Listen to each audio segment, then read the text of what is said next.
And the argument for Alexander Walker here is the fact that he would fill a much needed point of attack defender role for their team.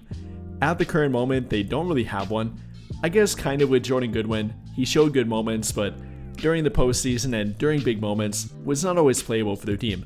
Definitely an up and down 3-point shooter, which is not really the case for Nickeil Alexander Walker.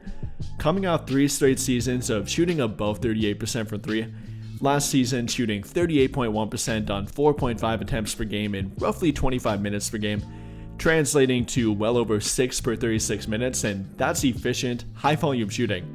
Is a very good catch and shoot guy, is a tremendous shooter from the corner, having a 42.6% career 3-point shooting average, very good, and combine that with a decent off the dribble game, can take defenders off the dribble here and there, and does have the ability to create his own shot at times. I like Nickeil Alexander Walker on both offense and defense for their team. And well, would that translate to him being worth the full mid-level? You know, I'm not entirely sure it would be worth quite the full, but it probably would take that to get him. Again, that being worth roughly $14.1 million next season, being able to be offered up to a 4-year contract.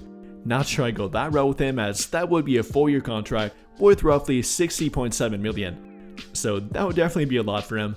I think I'd offer him more on the lines of a 1 to 2 year contract, maybe with a player option at that point, but maybe not the full 4-year contract.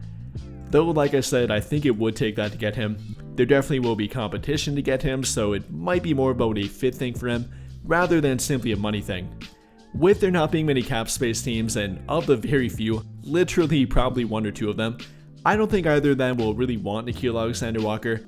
They're currently more in the direction of a rebuild, the Brooklyn Nets for example, and he wouldn't really fit it. So it kind of does come down to the full mid-level here with him. I'm sure other contenders will offer that to him, or at least a portion of it, so it kind of comes down to fit and preference for him. Which team does he want to take it from, and which of them offers him the best fit, and then most playing time too. I think the Lakers would definitely be at the top of that list.